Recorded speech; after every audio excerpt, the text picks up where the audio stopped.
रायपुर से खबर मिल रही है, वरिष्ठ पत्रकार रमेश नैयर का निधन हो गया है। बताया जा रहा है लंबे समय से रमेश नैयर बीमार चल रहे थे, जिनके निधन की सूचना मिल रही है। सीएम भूपेश ने निधन पर शोक व्यक्त किया है। बड़ी खबर रायपुर से, वरिष्ठ पत्रकार रमेश नैयर का लंबे वक्त से इलाज चल रहा था, लेकिन अब उन्हें उनके निधन की सूचना मिल रही है। दुखद खबर। हम रुक करेंगे स्टेट एडिटर आदित्य नामदेव जी का, हमारे साथ जुड़ गए फोन लाइन पर। आदित्य जी, खासतौर पे मीडिया फ्रेटर्निटी में एक बड़ी दुखद खबर हम इसे कहेंगे, रमेश नैयर जी अब नहीं रहे। हेलो जी आदित्य जी, अपनी बात पूरी करिए। दीपक जी, देखिए, हम में से हर कोई पत्रकार जो शायद 14-15 सालों से 17 सालों से इस फील्ड में होगा, लेकिन नैयर साहब को छत्तीसगढ़ की पत्रकारिता का स्कूल कहा जाता है। रमेश नैयर साहब का ऐसा कोई नाम नहीं होगा जो पत्रकार कोई जानता नहीं होगा। बहुत सीधे, सज्जन और सबसे बड़ी बात है टू दी पॉइंट कहने वाले। आज जो जानकारी मिली है, पत्रकारिता जगत के लिए बहुत बड़ी शोक की लहर है।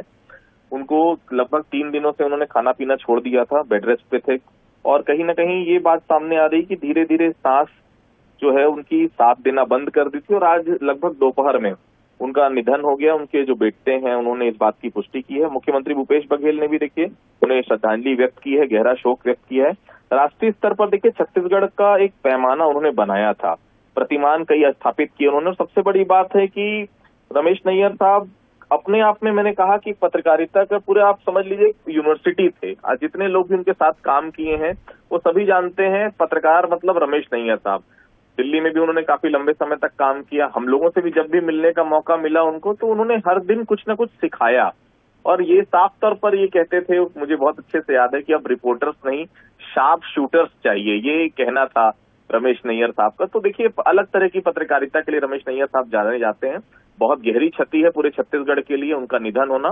फिलहाल देखिए ये बात सामने आ रही कि कल सुबह उनका अंतिम संस्कार किया जाएगा। दोपहर बाद उनका निधन हुआ है। फिलहाल पूरे पत्रकार जगत में जो है इस निधन की खबर से शोक है। मुख्यमंत्री निवास के साथ साथ मुख्यमंत्री को पूरा कार्यालय, खुद मुख्यमंत्री और तमाम विपक्षी पार्टियों ने रमेश नैयर साहब की जो अभी निधन हुआ है उस पर गहरी श्रद्धांजलि व्यक्त। चलिए, बहुत धन्यवाद आदित्य जी। और हम रुक करेंगे अब वरिष्ठ पत्रकार राम अवतार तिवारी जी का, हमारे साथ जुड़ गए। तिवारी जी, जरूर मीडिया फ्रेटर्निटी में किसे हम दुखद खबर कहेंगे, रमेश नैयर साहब जिन्होंने छत्तीसगढ़ में खासतौर पर पत्रकारिता के क्षेत्र में जो योगदान दिया है उसे हम शायद ही भूलें, क्या कहेंगे?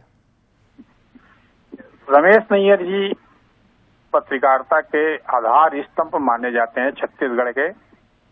वो छत्तीसगढ़ को बखूबी जानते हैं, और छत्तीसगढ़ के अलावा वो देश के प्रमुख अखबारों में भी काम किया। संपादक के तौर पर उन्होंने ट्रिब्यून में काम किया, और कई अखबारों में वो संपादक के तौर पर काम किया।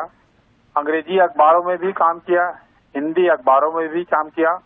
उनका हिंदी और अंग्रेजी दोनों में अच्छी पकड़ थी।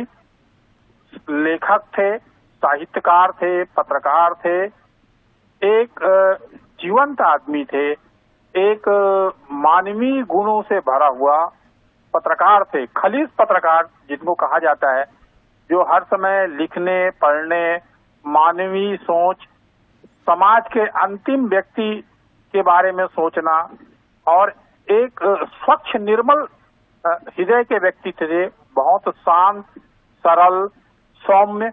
कभी उनको सारे बड़े नेताओं से, नौकरशाहों से उनका संबंध रहा, पर कभी उनके मैं नहीं आया उनके अंदर। अजीब सी विनम्रता और ज्ञान, गहराइयों में भरा हुआ ज्ञान था। ऐसा ज्ञान, ऐसा संस्कार जो किसी विवाद में नहीं रहा। पत्रकारिता से इतना लंबा कई दशक की पत्रकारिता में रहे, और अंतिम समय तक लिखते पढ़ते रहे, अच्छे लिखने पढ़ने का सुझाव देते रहे। जो पत्रकार हैं, अच्छे पत्रकार, उनको मदद करते रहे। बिल्कुल। कई पीढ़ी के पत्रकार, इन 4-5 दशकों की पत्रकारिता में उन्होंने कई पत्रकारों को, मंझा हुआ पत्रकार निकाले जो बड़े बड़े अखबारों में हैं। मैं भी उनमें से हूँ। मुझे काफी उनका स्नेह, सम्मान और ज्ञान और काम करने की शैली सब चीज मिला है। ऐसे पत्रकार तो छत्तीसगढ़ को बखूबी जानते थे, हर समाज को जानते थे, समाज की क्या गतिविधियां हैं, क्या क्या समस्या है उनकी गहराइयों तक जाते थे। वो मैदान फील्ड में भी रहे और फील्ड के अलावा साहित्यिक गतियों में भी रहे जी। वो एक संपादक के रूप में लंबे समय तक दैनिक भास्कर, नवभारत, सारे अखबारों में, छत्तीसगढ़ के जो बड़े अखबार हैं उन सारे बड़े अखबारों में संपादक रहे हैं जी। देश दुनिया के पत्रकारों में उनकी गिनती आती थी। तो ऐसे पत्रकार जो बड़े बड़े राजनेताओं से उनकी संबंध थे, उनकी गहराइयों को जानते थे, राजनीतिक दलों में क्या हो रहा है, समाज में क्या हो रहा है, आम आदमी में क्या बदलाव आ रहे हैं और किस तरह से एक बेहतर समाज की संरचना की जाती थी, की जा सकती है, इन विकल्पों के साथ वो लिखते थे, पढ़ते थे, कविताओं में अपनी बात कहते थे। अंग्रेजी के उतना ही अधिकार था जितना हिंदी में अधिकार था। साहित्य बिल्कुल राम अवतार जी, ये कहना गलत नहीं होगा कि जो योगदान उन्होंने पत्रकारिता के क्षेत्र में दिया है उसे शायद ही हम भूलें, खासतौर पर मीडिया फ्रेटर्निटी में, और उनके जाने से निश्चित ही हम कहेंगे कि एक बड़ी दुखद खबर है, बड़ी क्षति पहुंची है पत्रकारिता जगत में। बहुत शुक्रिया आपका तिवारी जी हमारे साथ जुड़ने के लिए।